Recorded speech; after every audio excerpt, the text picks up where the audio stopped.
Bonjour et bonsoir à tous. Le tout dépend de l'ère à laquelle vous nous suivez. Alors aujourd'hui, nous sommes à l'église Enlightenment House Centre Chrétien et nous recevons le pasteur Franck Nazir Ibanda, le pasteur titulaire de l'église, qui va tenter de nous répondre à certaines préoccupations et sur diverses activités qui sont prévues au sein de cette église. Et j'ai en face de moi le pasteur, le prophète. Bonjour pasteur. Bonjour madame, vous allez bien? Ça va bien, merci. Gloire à Dieu. Et nous sommes le dimanche 5 mai. Ouais. Et le thème de ce dimanche a été intitulé African Sunday. Yeah. Et pasteur, j'aimerais savoir pourquoi ce choix, le choix porté sur ce thème. Pourquoi African Sunday ou dimanche africain? Dimanche africain, pourquoi le choix porté sur ce thème? Oui. Donc je salue d'abord les gens qui nous suivent. Yeah. Bon, African Sunday. Pourquoi African Sunday seulement? African Sunday parce que j'ai voulu à ce que nous puissions adorer le Seigneur et le célébrer comme un peuple africain. Vous savez, avec plusieurs enseignements que nous avons reçus pendant des années dans l'église de Réveil, où la coutume a été présentée comme quelque chose de négatif.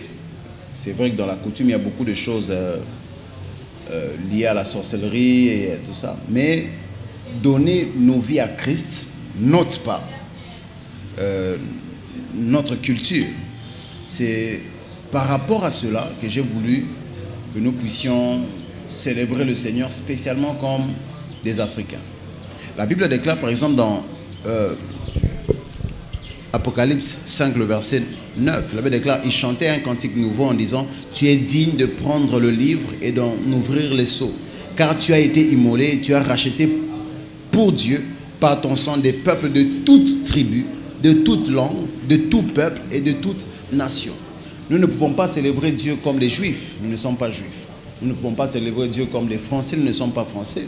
Nous ne pouvons pas célébrer Dieu comme les Occidentaux, bien que c'est eux qui nous ont emmené l'évangile. Nous sommes Africains et j'ai voulu assez que nous puissions chaque dimanche ainsi célébrer Dieu comme Africains, en tenue africaine, des chansons africaines.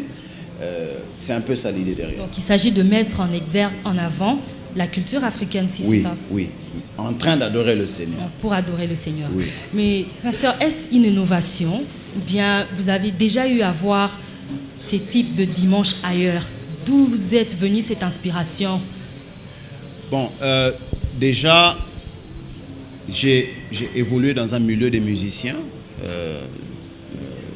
Une servante de Dieu qui m'a beaucoup influencé, Maman Lydia, qui déjà dans sa manière d'apporter la musique, elle voulait toujours mettre le côté africain, le folk. Ça veut dire, elle fait de l'adoration, de la louange, mais elle met le côté folk, ça veut dire le côté africain. Et cette manière de voir la célébration de Dieu à l'africaine m'a beaucoup inspiré. C'est vrai que quand vous regardez dans les églises nigérianes, ils font ça dans leur culture, dans leur manière. Mais moi, j'ai voulu qu'on amène quelque chose de spécial par rapport à l'église au Congo. Nous pouvons dire que nous sommes les premiers à le faire et nous bénissons Dieu de une réussite. C'est une innovation, une nouveauté. Oui, une nouveauté. Et vous en êtes fier? Fier? Non, je rends grâce à Dieu. Et est-il chrétien? Ou bien c'est... Parce que certains, comme nous le constatons ailleurs, plusieurs ont eu à critiquer le fait qu'il y avait dans certains cultes où les gens pouvaient être habillés tous en blanc, ou bien en noir blanc, ou bien en rouge. Ça a été plusieurs fois critiqué. Mais le fait que pour un dimanche, tout le monde est habillé en pâle, ça ne sonne pas mal au vu de certaines personnes. C'est chrétien, bien c'est... Oui. Vous savez, une chose que nous devons savoir en tant qu'enfants de Dieu, toute instruction de Dieu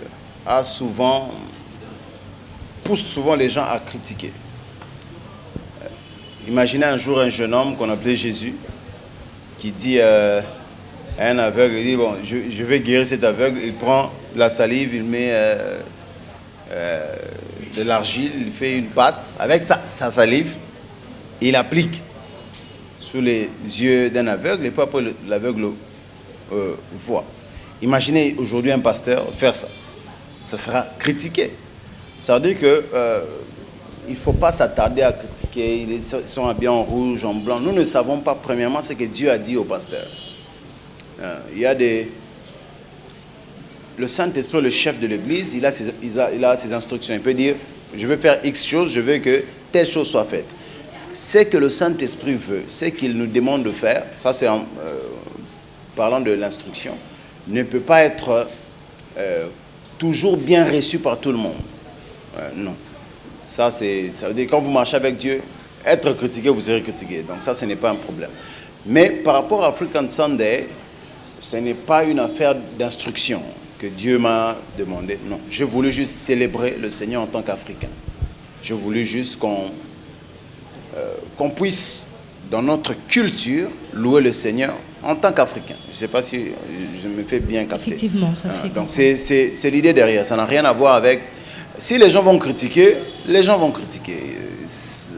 Les gens peuvent critiquer tout ce qui existe. Donc ce n'est pas ça le problème. Le problème, c'est de faire ce que nous voulons et avancer. Je crois que c'est ça le plus important. D'accord, merci. Et ça sera chaque dimanche, une fois le mois ou bien 2 fois le mois? Oui. Nous avons prévu qu'African Sunday soit chaque premier dimanche du mois. Donc c'est un culte d'action de grâce. Okay. Nous disons merci à Dieu pour le mois passé. Et nous lui disons merci pour le mois qui arrive, croyant que par la foi, que le mois va bien se passer. Donc, selon ce que nous devons retenir, donc, il ne s'agit pas que de vêtements, mais ça va au-delà. Donc, la musique ça africaine, les tenues africaines, donc tout est fait à l'africaine. Oui, par exemple, pour ceux qui ont participé au culte d'aujourd'hui, vous allez remarquer qu'il n'y a pas eu de chansons chantées en français, c'était en lingala, en swahili. Donc, nous valorisons le Seigneur dans nos cultures. Donc, c'est là l'idée. D'accord, merci beaucoup, pasteur. Merci beaucoup, que Dieu vous